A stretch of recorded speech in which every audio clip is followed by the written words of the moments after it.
Hi friends, I'm Brittany, the ginger behind Ginger Patch Designs, and today I'm going to share 3 things you need to know before leaving your job to start a new business. Here we go.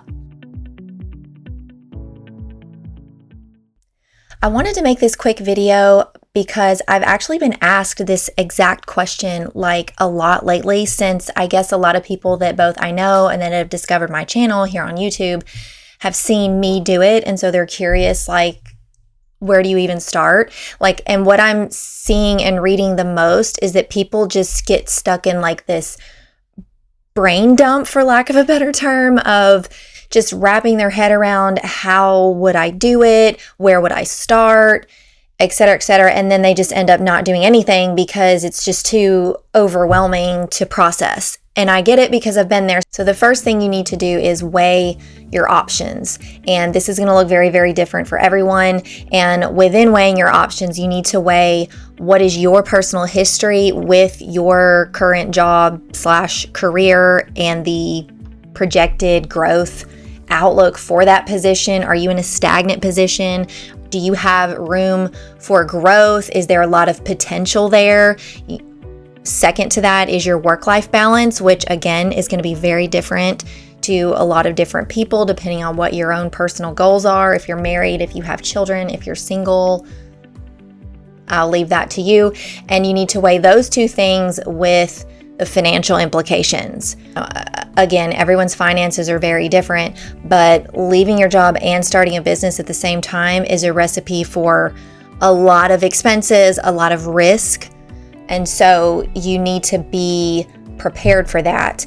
So with the work-life balance and the financial implications, you need to weigh that against how this is going to affect your family, both short-term and long-term. And this might be something you need to write out, 1 year, 6 months, 1 year, 5 years, etc. So you can really start to get a plan together. I think considering the financial implications, both short-term and long-term, are the most important part of weighing your options, because starting a business, whether it's product-based, service-based, it's in the digital scape, if you're like graphic design or something, it still costs money. I know there's a lot of videos out there and there's a lot of information out there that'll say, oh, start up a business for less than a couple $100 and, start a t-shirt business for less than $500. And I'm not trying to be negative, or I'm just trying to be honest. It still costs money.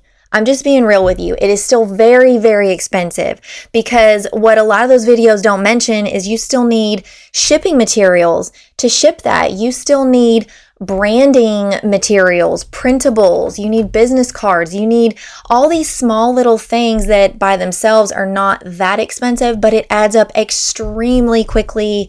I can assure you, because I've been there.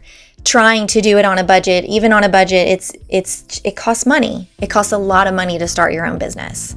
When I say it costs a lot of money, I'm not talking like tens of thousands, but for the average person who does not want to dip into the family savings very much, if any, you're going to be spending some money.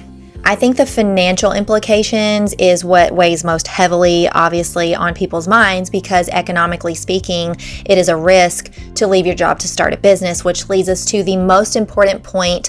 Number 2, do your research. This is critical. If you're thinking of clicking off the video, please just hear me out on this point, because it's extremely important, and I know from experience. Research the type of business that you want to do and the market demand for it and market projections for it over the next several years. This is crucial. There's ongoing debate about whether market saturation actually exists. I'm not going to weigh in on that because I'm honestly kind of torn about it, depending on the day.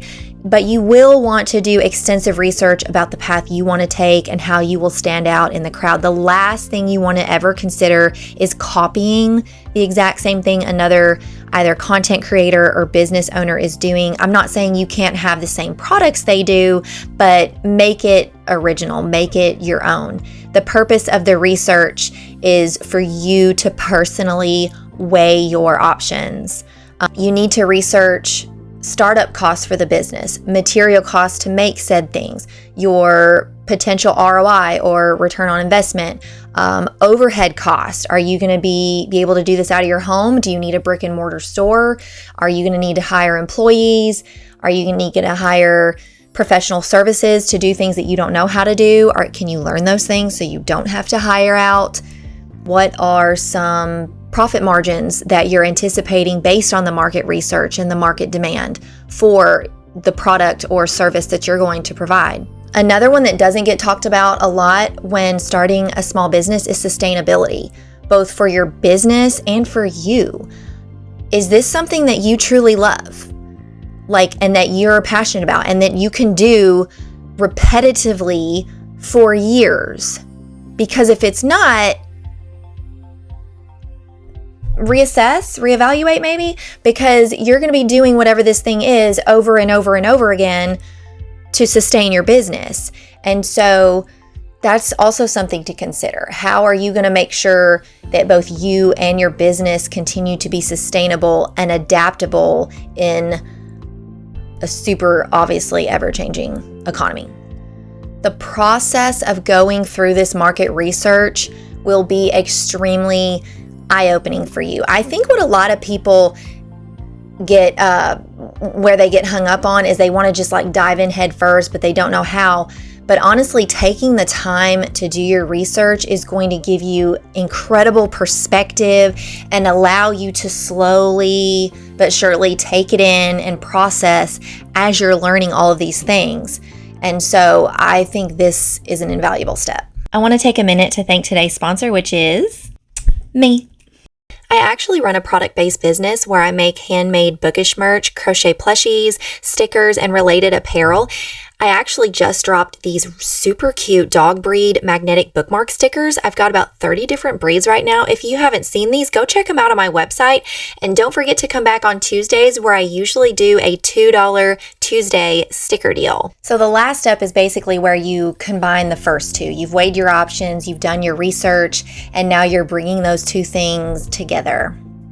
So you need to make a thorough plan. What I mean by make a thorough plan is, number one, you need to come up with an exit strategy for your current position. If you've made up your mind, you're going to leave, you need to come up with an exit plan. Making an exit plan obviously includes financial plans, but I also mean a strategic timing of you actually leaving your position. And what I mean by strategic is if you're still in the research phase and you're far enough into it that you've made your decision, but there's still a lot of research to go, I would not put in my 2-week notice. That again, this will vary for everyone, but you can continue to build a starting place for your business while still working your regular job. It'll be a lot of work, not gonna lie. If you strategically time your exit properly, it will take a lot of that financial stress and nervousness off of you because you have a plan, you have foresight, you've thought this through, you have an actionable plan, steps in place of what you're going to do to make X, Y, and Z happen, etc. Something else that bears consideration is a contingency plan. What is your plan for your initial period of growth when sales or revenue might be very slow, if not at all? Maybe you can scale back to part-time at your job, or you can go ahead and start your business while still working. Again, it's going to look different for everybody, but you need a plan for your initial period of growth and expansion when it's going to be slow. Also, what are you going to do in their slow seasonal periods when revenue might be slow? For example, when I left the classroom, I knew that historically for me, the second half of the year is the most busy. The fall season, the holiday season is the absolute balls to the wall. That's a very bad example. Whatever, I'm leaving it in. It's the absolute craziest, busiest time of year as a handmade seller. After Christmas, it's deader than a doornail. But if I absolutely needed to, I could take a part-time job or I could sub in the classroom, and double whammy, it keeps my license up just in case. So have a backup plan of what you're going to do or have in place in case you have those slow periods of low revenue. Friends, I'm no expert. This was purposely broad just to give people a starting position on like to wrap their head around how to begin the process.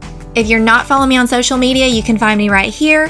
On the Facebook group, I post a lot of seasonal finds that you don't see here on YouTube, and Instagram is where I post a lot of behind the scenes and when I'm making stuff in my day-to-day. I hope you have a wonderful week, and I will see you next time.